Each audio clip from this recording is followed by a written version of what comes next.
വിജയിക്കാനുള്ളതാണ് എന്ന വിചാരം നമുക്ക് ഓരോരുത്തർക്കും ഉണ്ടാവണം. അല്ലാഹു തആല യഥാർത്ഥ മുത്തഖീങ്ങൾ നമ്മൾ ഉൾപ്പെടുത്തുമാറാകട്ടെ.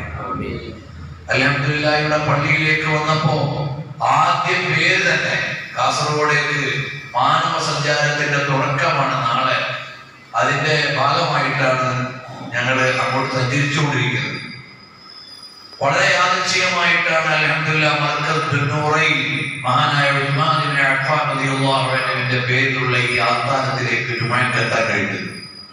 ഇവിടെ കടന്നു വന്നപ്പം ചെറിയ മുത്തഅല്ലിമുകൾ അൽഹംദുലില്ലാഹ് അല്ലാഹുവിന്റെ പരിശുദ്ധമായ ഇൽമ പഠിച്ചുകൊണ്ടിരിക്കുന്നു. വിശുദ്ധ ഖുർആൻ പറഞ്ഞു, ഖുൽ ഹൽ യസ്തവില്ലദീന യഅലമൂന വല്ലദീന ലാ യഅലമൂൻ. അറിവുള്ളവരും അറിവില്ലാത്തവരും സമന്മാരാണോ?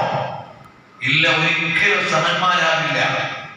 നമ്മൾ അറിവുള്ളപ്പോഴാണ് ഓരോ കാര്യത്തെക്കുറിച്ചും നമുക്കതിന്റെ സീരിയസ്നെസ് ഉണ്ടാകണമെങ്കിൽ നമുക്ക് അതാത് വിഷയത്തെക്കുറിച്ചുള്ള അറിവുണ്ടാവണം. അപ്പോഴേ നമുക്ക് ഓരോ കാര്യങ്ങളിൽ ശരിയായ വിധത്തിൽ സമീപിക്കാൻ കഴിയും.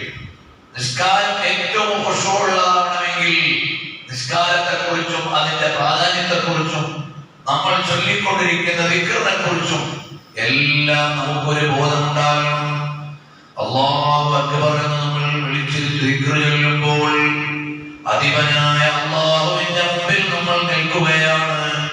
അല്ലാഹുവിന്റെ മുമ്പിലാണ് എന്ന വിചാരം ശരിക്ക് വരുമ്പോഴാണ് വലദിക്റുല്ലാഹി അക്ബർ, അല്ലാഹുവിനെ ദിക്ർ ചെയ്യുക എന്നതാണ് ഏറ്റവും വലിയ കാര്യം. തസ്ബീഹ്